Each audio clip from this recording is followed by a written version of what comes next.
네, 주일 하루 잘 보내고 계십니까? 이 시간 날씨도 좀 더워지고 여러모로 피곤한 시간입니다만은 참으로 영의 양식이 채워지는 이 시간에 여러분들에게 새로운 또 귀한 만족과 기쁨과 또 유익이 있기를 간절히 소원합니다. 오늘부터 저희가 3주간 정도 해서 이 스바냐서를 같이 읽고 스바냐에 어떤 내용이 있는지들을 살펴보려고 합니다. 그래서 스바냐서 하면 좀 익숙치 않은 분들이라 할지라도 이 3주가 지나면서 스바냐서에 어떤 내용이 있나요? 라고 혹 누가 묻는다면 답할 수 있도록 실제로 준비가 되리라 생각이 됩니다. 그리 어려운 일은 사실 아니기 때문에 기대를 하시고 같이 우리 한 주 한 주 말씀을 잘 읽어가면 좋겠습니다. 오늘은 나눠드린 대로 1장의 내용을 주로 보고 그리고 읽은 2장 1, 2, 3절 말씀까지를 볼 겁니다. 성경에 다 있는 내용을 굳이 뭐하러 이렇게 종이에 써서 나눠드렸는가 하면 열심히 좀 이렇게 표시도 해보시고 또 메모도 해보시고 줄도 그어보시고 성경책에는 또 깨끗하게 하고 싶은 분들이 계실 테니까 여하튼 그러한 용도로 쓰시고 아마 여러분 성경보다는 글씨도 좀 크지 않습니까? 그래서 여하튼 간에 오늘 말씀을 읽고 묵상하는 동안에 도움이 꼭 되셨으면 좋겠습니다. 오늘은 보시는 대로 다른 구절은 없고 오늘 이스바냐서에 있는 내용만을 충실하게 넣어놨습니다. 그래서 한 절 한 절 읽어가면서 오늘 말씀의 제목대로 먼저 들어야 할 메시지가 무엇인가 함께 발견할 수 있으면 좋겠습니다. 미리 여쭤봅니다. 먼저 들어야 할 메시지는 좋은 말일까요? 별로 안 좋은 말일까요? 표현이 좀 이상합니다만은 답을 벌써 하셨는데 제가 잘 못 들었는데 어떤 내용인지 1장의 내용이 이 먼저 들어야 할 메시지이고 우리가 함께 읽은 이 2장 1, 2, 3절은 그 다음에 이어질 메시지라 할 수도 있습니다. 한번 오늘은 한 절씩 좀 이렇게 살펴보겠습니다. 1장 1절에 보시면 시대가 나와 있습니다. 이 스바냐 선지자가 활동했던 시대가 적혀 있는데 왕의 이름이 적혀 있습니다. 어느 왕입니까? 요시야 왕입니다. 이 요시야 왕은 그래도 좋은 왕, 이스라엘 유다 역사 가운데 참으로 나쁜 왕들이 참 많은데 그 와중에 그래도 하나님께서 기뻐하실 만한 일들을 그래도 열심히 했던 왕 중에 한 명이 이 요시야 왕이다 할 수 있습니다. 그래서 이 시대, 요시야의 시대라고 말하면 영적인 변혁이, 영적인 개혁이 일어나는 시대다 이렇게 이야기할 수도 있을 것 같습니다. 그리고 또 하나 이스바냐 선지자에 대한 소개에 있어서 조금 특징적인 것이 한 가지 있는데 보통 이 선지자를 소개할 때 그 아버지가 누구다 이 정도를 이야기하는 경우가 흔하다면 스바냐는 비교적 여러 이 조상들의 이름을 좀 자세하게 나열하고 있고 특별히 눈에 띄는 사람의 이름이 있습니다. 누굽니까? 히스기야가 있습니다. 그래서 이 스바냐 선지자가 히스기야의 현손이다라고 하는 것을 볼 때 아마 우리가 아는 그 히스기야 왕이라고 생각해 보면 스바냐가 왕족에 해당하는 사람이었겠구나라고 추측해 볼 수 있습니다. 1절은 이 스바냐 선지자에 대한 소개이며 그에게 그 시대에 말씀이 있었다. 그래서 어떤 말씀인지 2절부터 우리 함께 보겠습니다. 2절부터 6절까지를 제가 의도적으로 조금 나눠놨죠. 2절부터 6절까지를 우리가 한 단어로 요약할 수 있습니다. 한 단어로 요약할 것인데 그것은 뭔가 하면 2절 끝에 있는 진멸하리라. 한번 동그라미 해보시겠습니까? 2절에 있는 진멸하리라. 3절에 보시면 중간에 진멸하고 또 밑에 줄에도 3절에 진멸할 것이라. 그리고 비슷한 말인데 사실은 같은 뜻인데 비슷한 단어가 멸절하리라. 4절에 가면요 끝에 멸절하여 밑에도 멸절하여 그리고 마지막으로 6절 끝에 뭐라고 되어 있습니까? 멸절하리라. 그래서 이 스바냐서 1장 2절에서 6절까지를 한 단어로 하나님께서 그 시대에 이 요시야 왕 시대에 이 스바냐 선지자를 통해서 말씀하신 그 메시지 첫 번째 가장 분명한 메시지가 뭐였는가 하면 진멸하리라. 내가 이 땅을 이 민족을 진멸하리라 하십니다. 한 절씩 보겠습니다. 여호와께서 이르시되 2절에 내가 땅 위의 모든 것을 진멸하리라. 3절에 내가 사람과 짐승을 진멸하고 공중의 새와 바다의 고기와 거치게 하는 것과 악인들을 아울러서 다 진멸하리라. 내가 사람을 땅 위에서 완전히 멸절할 것이다 라고 하나님께서 무서운 심판의 메시지를 진노의 그 음성을 지금 선포하고 계십니다. 옆에 한번 써보시겠습니까? 메모할 수 있으시면 노아 홍수보다 더 큰 심판, 이렇게 한번 써보세요. 노아 홍수보다 더 큰 심판이다. 우리가 알고 있는 심판, 이 땅에 내려진, 이 지구상에 내려진 심판 가운데 가장 무서운 심판이면 노아 홍수 심판이 아니었겠는가. 그래서 온 세상이 물에 뒤덮였던, 그래서 모든 생물이 다 죽임을 당하는 그때가 가장 끔찍한 재앙이 아니었겠는가. 하나님께서 가장 화가 나셔서 정말 큰 심판을 내렸던 때가 그때가 아니겠는가 하겠지만, 어떠한 의미에서 지금 하나님 선포하시는 심판은 노아 홍수보다도 더 큰 심판입니다. 왜 그런가 하면 우리 읽었는데 3절에 보시면 바다의 고기까지도, 그러니까 노아 홍수 때는 그래도 물속에 사는 생물들이 그 심판에서는 어떤 의미에서 열애가 되었을지 모르나, 지금 하나님께서는 어떤 비유일 수도 있겠습니다만, 지금 하나님께서는 이 땅에 있는 모든 사람이고 짐승이고 모든 생물들을 완전히 무엇하리라? 진멸하리라, 멸절하리라 라고 선언하고 계시는 것입니다. 4절 보십시오. 내가 유다와 예루살렘의 모든 주민들 위에 손을 펼 것이다. 하나님께서 손을 다 높이 들어 펴시는 것은 어떤 때에는 구원의 메시지이기도 합니다. 그러나 지금 하나님께서 손을 높이 펴시는 것은 뭔가 이 땅에 내리실 것인데, 앞서 본 바와 같이 이 땅에 재앙을 내리시려고 그 손을, 그 큰 팔을 높이 들고 펴고 계십니다. 누구에게 이 재앙이 향하고 있습니까?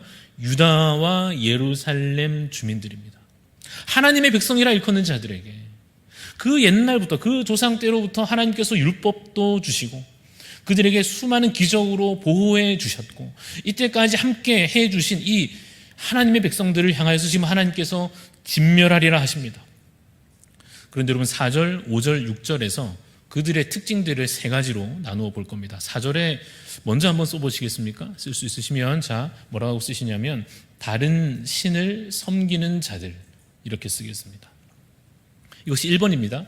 다른 신을 섬기는 자들입니다.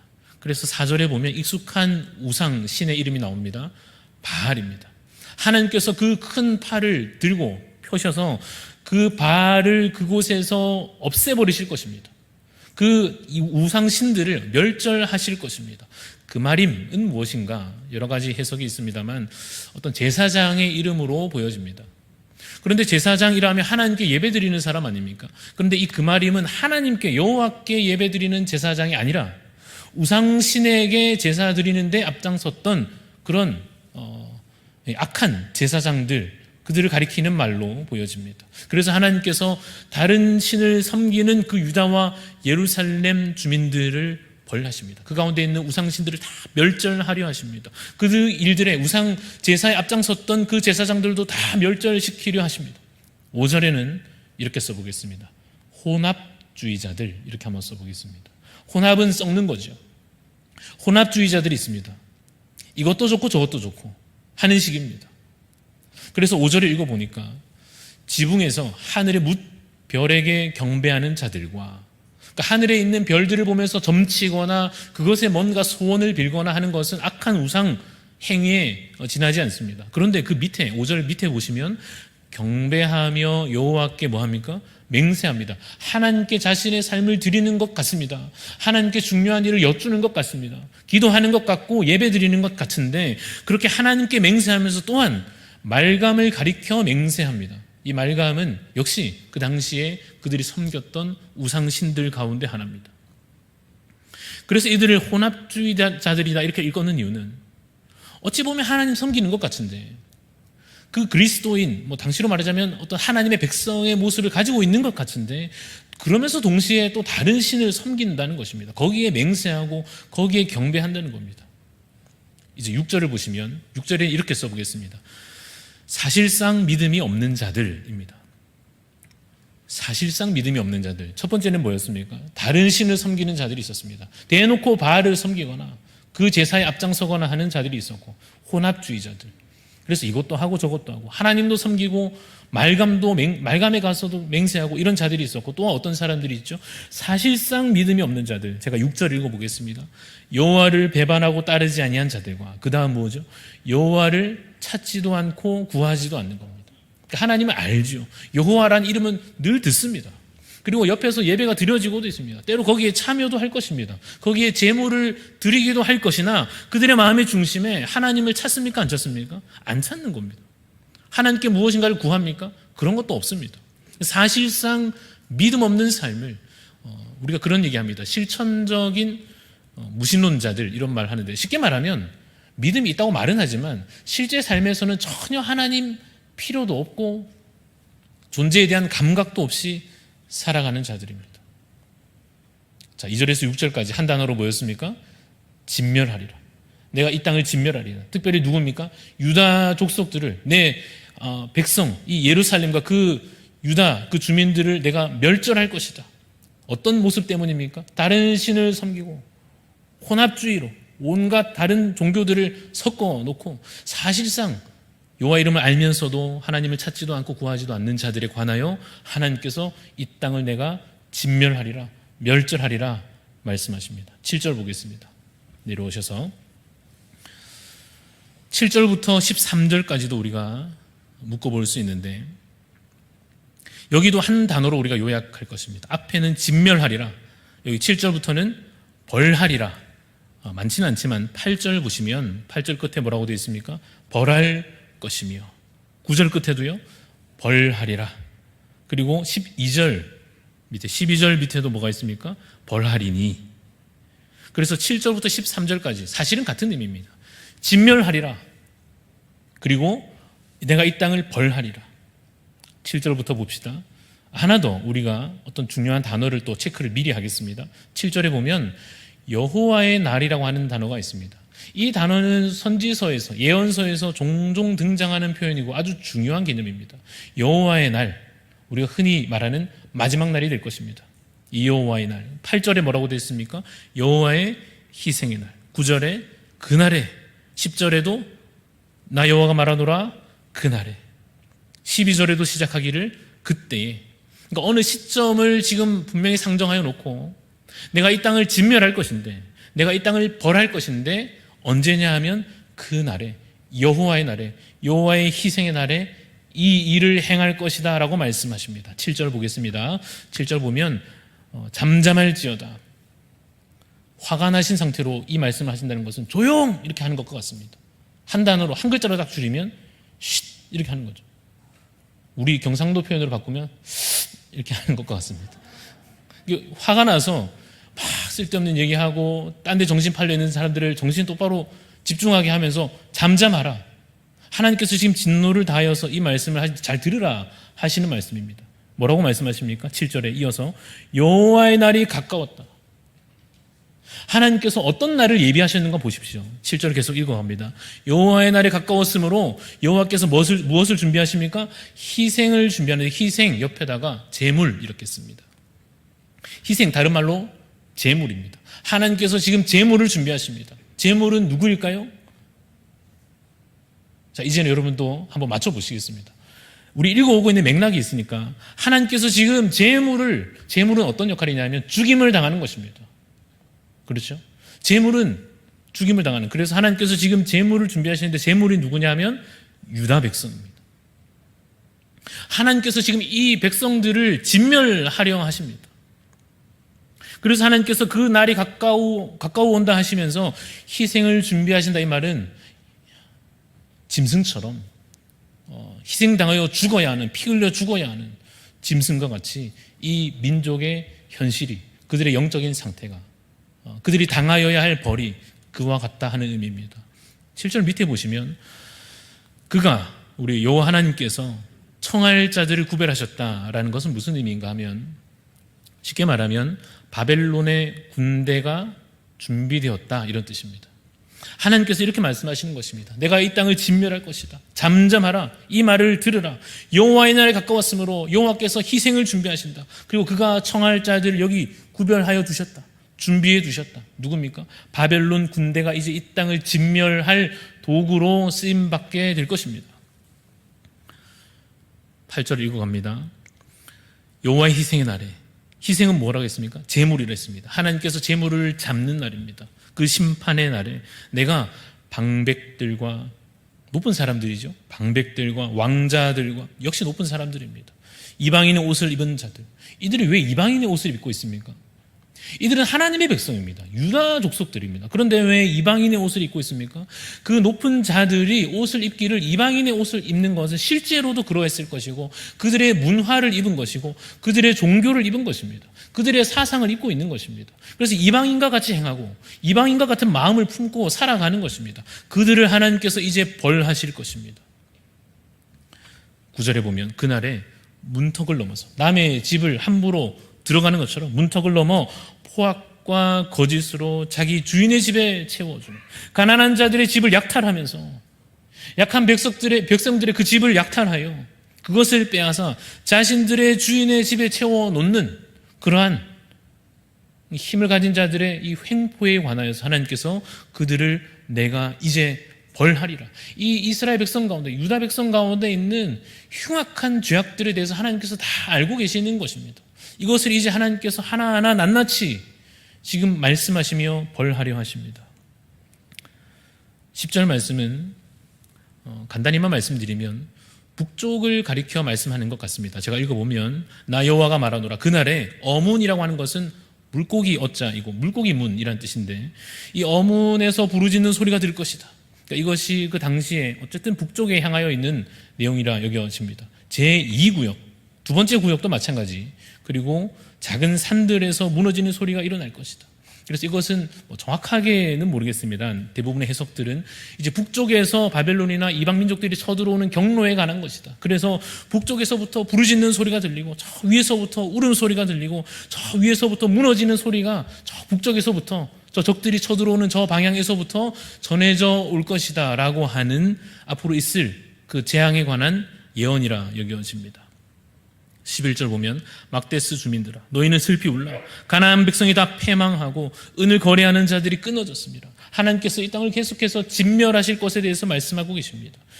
12절 보십시오. 12절이 그들의 현실을 아주 잘 비유하여 말씀하고 있는데 우리 같이 한번 좀 길지만 한 목소리로 12절 읽어보겠습니다. 시작. 그때 내가 예루살렘에서 찌꺼기같이 가라앉아서 마음속에 스스로 이르기를 여호와께서는 복도 내리지 아니하시며 화도 내리지 아니하시리라 하는 자를 등불로 두루 찾아 이 길어가지고 잘 끊어 읽어야 되는데 제가 끊어 드립니다. 그때 내가 다음에 끊어 놓습니다. 그때 내가 그 날에 그 여호와의 날에 여호와께서 누구를 벌하실 거냐면 예루살렘에서부터 잘 보십시오. 예루살렘에 살고 있는데 무슨 마음에 어떤 말을 품고 있는가 하면 밑에 있죠. 여호와께서는 복도 내리지 아니하시며 화도 내리지 아니하신다. 이런 마음을 품는 자들이 있는 겁니다. 예루살렘에 살고 있는 주민 가운데 무슨 마음을 품는다고요? 여호와께서는 복도 내리시지 않고 화도 내리시지 않는다. 이 말은 무슨 말입니까? 없다 이런 뜻입니다. 하나님께서 더 이상 역사하시지 않는다는 것입니다. 구원하시는 것도 없고 심판하시는 것도 없다 하는 식으로 마음속에 말하는 자들인데 그들을 비유하여 말하기를 무엇과 같이 찌꺼기같이 가라앉아 있다 이렇게 표현하고 계십니다. 이 예루살렘 주민들 하나님의 백성이라 일컬어지는 그들의 영적 상태가 어떠합니까? 밑에 그냥 깔려있는 움직이지도 않는 물에 섞이지도 않는 그런 찌꺼기같이 더럽혀지고 있는 찌꺼기와 같다는 거예요. 마음이 그냥 쫙 가라앉아 있는 것 같은데 그들 마음속에는 하나님에 대한 아무런 감각도 없는 것입니다. 어떠한 소망도 없는 것입니다. 어떠한 긴장감도 두려움도 없는 것입니다. 하나님 어디 있냐? 무슨 복이 하나님? 야 그냥 자연 현상이지. 아니면 심지어 다른 신의 이름을 들먹이며 자신들에게 나타나는 화에 대하여 복에 대하여 말하고 있는 자들을 하나님께서 등불을 들고 두루 찾아다니며 벌하실 것입니다. 마치 그 옛날 애굽 땅에서 그 밤에 하나님의 신이 내려와 악한 자들을 두루 찾으며 그 집마다 재앙을 내리셨던 것처럼 하나님께서 등불을 들고 두루 찾아 악한 자들 하나하나 멸하려 하십니다. 13절 말씀 그들의 재물이 노략되며 그들의 집이 황폐할 것이다. 그들의 집을 건축하여도 거기 살지 못할 것이고 포도원을 아무리 가꾸어도 그 포도주를 마시지 못하리라. 하나님께서 그들의 일상과 삶의 터전까지도 완전히 지금 멸하려 하십니다. 14절 말씀 여호와의 큰 날이 가깝도다. 가깝고도 빠르도다. 여호와의 날에 소리로다. 용사가 거기서 심히 슬피 우는도다. 심판의 날에 왔기 때문에 용사 소용없는 것입니다. 그들이 어떠한 힘을 가졌든, 그러한 세속에, 그러한 세상의 힘을 가진 것은, 어떠한 지혜를 가졌든, 어떠한 재물을 가졌든 소용없습니다. 그날은 15절, 분노의 날이요, 환난과 고통의 날이요, 황폐와 패망의 날이요, 캄캄하고 어두운 날이요, 구름과 흑암의 날이요, 나팔을 불어 경고하며 견고한 성읍들을 다 쳐서 무너뜨리시는 그러한 심판의 날이 될 것입니다. 잠시 복습을 하고 가겠습니다. 7절에서 13절까지를 한 단어로 뭐라고 했습니까? 벌하리라, 진멸하리라, 벌하리라. 언제요? 여호와의 날에. 우리 넘겨봅니다. 뒤로 가시면 뒷장에 17절 말씀, 18절 말씀은 우리가 읽어오고 있는 말씀의 연장선에 그대로 있습니다. 내가 사람들에게 고난을 내릴 것이다. 그래서 그들이 맹인같이 앞을 보지 못하는 자와 같이, 그 갈 길을 모르는 자와 같이 행하게 될 것입니다. 이는 그들이 나 여호와께 범죄하였습니다. 또 그들의 피는 쏟아져서 티끌같이 되며 그들의 살이 분토같이 될 것이다. 이 수많은 비유들을 통해서 지금 하나님께서 무엇을 말씀하고 계십니까? 그날이 임하면 이 땅에 진정한 재앙으로 말미암아 내가 이 땅을 멸하리라, 진멸하리라, 이러한 고통들이 너에게 임하게 될 것이다. 한번 쭉 요약을 하고 오늘 말씀을 제가 이제 본문을 잠시 눈을 들어서 나누려고 하는데, 요약을 해봅니다. 오늘 1장의 두 단어를 핵심적으로 누가 물어보기를 스바냐서의 1장의 내용이 뭔가요? 라고 하면 두 단어를 딱 이야기하려 합니다. 첫 번째 단어는 진멸하리라, 두 번째는 벌하리라. 언제라고 물으면 언제입니까? 그날에, 여호와의 날에, 그 심판의 날에. 누구를 하나님께서 심판하십니까? 하나님의 백성, 유다 백성들을 하나님께서 심판하실 것입니다. 여호와께서 그 일을 행하실 것입니다. 어떻게 하실 것이냐면 노아 홍수 때보다 더 큰 재앙을 그들에게 내리실 것입니다. 왜 그렇게 하십니까? 그들이 하나님 앞에 범죄하였습니다. 17절에 있는 대로 범죄하였기 때문입니다. 잠시 이제 쓰느라 고생이 많으셨을 텐데 잠시 고개를 들어보시겠습니까? 한번 여쭤보겠습니다. 여러분, 함께 우리가 지금 1장을 다 읽었는데요, 하나님께서 왜 이렇게 화가 나셨을까요? 그 당시에 그 민족들의 상황이 사실은 괜찮지 않았겠습니까? 성전도 세워져 있고 그들이 예배를 안 드리는 것도 아니고 제물을 드리지 않는 것도 아니고 말입니다. 때로 그들이 절기를 따라서 하나님께 무언가 기도를 드리거나 이러한 행위를 안 하진 않았을 것 아닙니까? 그리고 힘 있는 자들이 또 무슨 행포를 저질렀는지 모르나 또 많은 백성들은 그냥 그렇게 힘겹게 하루하루 겨우겨우 살아가면서 특별히 죄 짓는 것 없이 그냥 그렇게 살고 있지 않았을까요? 그런데 하나님께서 이렇게까지 난리를 피우시듯이 화가 나셔서는 진멸하리라, 벌하리라, 없애버리리라, 하나님 너무 하시는 것은 아닌가 하는 생각이 혹시 들지는 않으십니까? 그러나 하나님의 관점에서 그들을 보았을 때 하나님께서 그 죄악을 그냥 둘 수 없으셨고, 왜냐하면 하나님은 거룩하신 하나님이셔서 그들을 거룩한 백성으로 만드셔야 하기에 가만히 둘 수 없는 상태이셨습니다. 이 말씀을 읽고 있는 우리에게도 그들의 말씀이 들려지고 있는데요, 우리는 어떤가 하는 것에 있어서 마찬가지 질문을 해보려고 합니다. 괜찮지 않습니까? 사실은 여러분, 우리가 예배를 지금 이렇게 안 드리는 것도 아니고 말입니다. 찬양을 안 하는 것도 아니고, 코로나가 좀 풀려가지고 그전보다 작년보다 훨씬 더 내가 열심히 하고 있는데 이 정도면 된 것 아닌가? 아니, 우리 애들이 주일학교도 다 가고 있는데 이 정도면 괜찮은 것 아닙니까? 내가 다른 사람의 돈을 훔치거나 그런 것도 아니고, 내가 누구처럼 살인을 행하거나 간음을 행하거나 그런 거 아닌 것 같은데 살기 바쁘고 열심히 일하고 있고 교회에도 열심히 참여하고 있고 성경도 가끔은 읽고 있고 기도도 가끔은 하고 있고, 아니 이 정도면 괜찮지 않습니까? 그럼 우리는 이 말씀을 읽으며 스바냐 1장 읽으면서 남 얘기처럼 읽어도 되지 않겠습니까? 옛날에 참 이스라엘 백성들은 그랬나 보다, 그렇게 악하게 하나님 앞에 하여튼 죽을 죄를 지었나 보다 하며 그들에 관한 이야기로만 읽고 우리는 안심할 수는 없겠습니까? 우리가 괜찮은지 괜찮지 않은지에 대한 기준은 우리의 기분이 아닙니다. 내가 지금 괜찮은 상태인가 아닌가 하는 것은 중요한 기준이 있는데 그 기준은 다른 교회랑 비교하는 것도 아닙니다.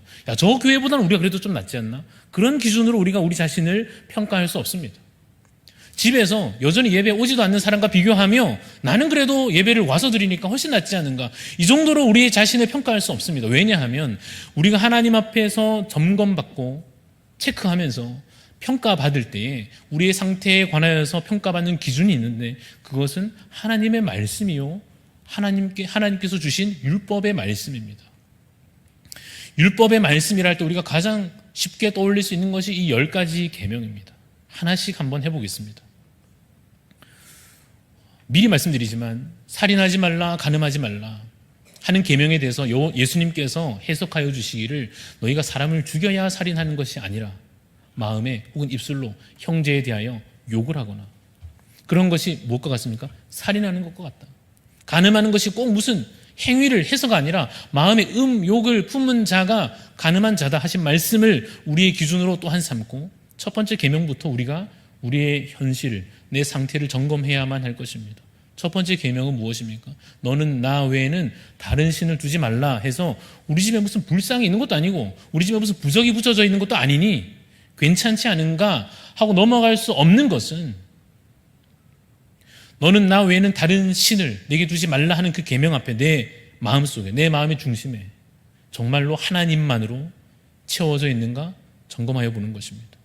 내가 정말 하나님을 가장 두려워하며 경외하고 있는가 보는 것입니다. 내 행동의 기준이 그래서 하나님을 두려워하며 경외하는 것으로 내가 말하고 행동하고 있는지 아닌지 확인하는 것입니다. 두 번째 계명은 무엇입니까? 우상을 섬기지 말고, 그것을 두지 말고 잘못 예배하지 말라 하는 것입니다. 내가 하나님 앞에 예배의 이 형식과 분위기를 따라 잘 예배하고 있으니 괜찮은 것 같으나 아니요, 정말 하나님께서 기뻐 받으실 예배의 모습들을 우리가 갖추어 내고 있는지 다시 차근차근 우리의 상태를, 우리의 예배를, 내 찬양을, 내 기도를, 내 성경 읽는 모습들을 점검해야만 할 것입니다. 여호와 이름을 망령되이 일컫지 않는 것, 내가 무슨 하나님의 이름을 가지고 욕하는 것도 아니고 괜찮은 줄 알았는데 내 모습으로 인하여서 하나님의 이름이 먹칠을 당하는, 하나님의 이름이 거룩하게 여기심을 받지 못하는 그러한 내 삶의 행실들에 관하여서 이 계명을 우리가 얼마나 사실은 잘 지키고 있는지 역시 돌아보아야 할 것입니다. 안식일을 거룩하게 지키는 것은 어떻습니까? 오후까지 와서 이 피곤한 시간에 남들은 집에 갔는데 살아남아 있는 듯한 이 오입의 참석자들은 그래도 안식일을 이만하면 거룩하게 지키는 것 아닌가 하다가도, 하나님께서 우리에게 말씀하신 이 날을 구별하여 거룩하게 지키는 데 관하여서 우리의 이 하루를, 이 시간들을, 우리의 마음의 중심을 또 역시 한 번 더 살펴보아야 할 것입니다. 사실 솔직히 여러분, 몸이 여기 와 있다고 해서 안심할 수 있는 것은 아니지 않습니까? 그 다음 계명들 마찬가지입니다. 부모님께 대한 우리의 모습들과 마음들에 대하여, 아까 잠깐 언급드린 살인하는 것에 대하여, 간음하는 것에 대하여, 거짓말하는 것에 관하여, 혹은 내 마음에 그러한 탐심을 품는 것에 관하여서 이러한 계명 하나하나 살펴볼 때 우리가 이만하면 괜찮지 않은가 하지 않다고 하면, 하나님께서 그 죄인들에 관하여, 범죄한 자들에 관하여 오늘 말씀대로 내가 이 땅을, 이 백성을 멸절하리라, 거룩하지도 않고 하나님을 온전히 섬기지도 아니하고 말씀을 사랑하지도 아니하며 기도하지도 아니하며 예배를 기뻐하지도 아니하며, 사실은 마음속에 온갖 혼합된 종교들을 가지고 세상의 생각들과 즐거움들을 다 품고서 이것이 하나님을 믿는 것인지 세상을 따르는 것인지 구별하기도 힘든 상태에 있는 우리에 관하여서 내가 이 땅을 진멸하리라, 내가 너희를 벌하리라는 말씀 앞에 우리가 서야 하는 것은 아닌가 하는 것입니다. 하나님께서 구약시대에는 그래서 그 민족, 그 나라를 멸망시키셨습니다. 실제로 그 왕들이 잡혀가게 하시고 죽임당하게 하시고 그 나라의 백성들이 포로로 끌려가게 하셨습니다. 나라를 잃어버리게 하셨습니다. 이것은 하나의 비유와 같습니다. 하나의 상징과 같습니다. 오늘 우리에게는 무슨 일이 예비되어 있을는지 우리가 기억해야 할 것입니다. 확인해야 할 것입니다. 범죄한 주님의 백성들에 관하여서 하나님께서 어떠한 재앙을 내리려 하시는지, 특별히 우리 영혼에 관하여서, 우리 영원한 삶에 관한 하나님께서 두려운 심판으로 말씀하시는 말씀 앞에 우리가 잠시라도 두려워 떨며 이렇게 탄식하듯이 물어보아야 합니다. 그럼 어떻게 해야 됩니까? 우리의 이 현실에 관해서 애통하는 마음으로 우리가 물어야 할 것입니다. 우리가 범죄하여 하나님 앞에 진멸당하게 되었으니, 그 심판 앞에 놓이게 되었으니, 그럼 우리가 이제 어떻게 해야 됩니까? 이 반응이 여러분 중요한 것입니다. 이 반응이 여러분 필요한 것입니다. 왜냐하면 여러분 복음은 기쁜 소식입니까? 슬픈 소식입니까? 기쁜 소식이죠. 복음이 기쁜 소식인데 여러분 별로 안 기쁘죠. 왜냐하면 여러분들의 상태가 괜찮다고 생각하기 때문입니다. 배부른데 누가 먹을 걸 더 준들 뭐 기쁜 소식이 되겠습니까? 그래서 누군가 이렇게 이야기하더라고요.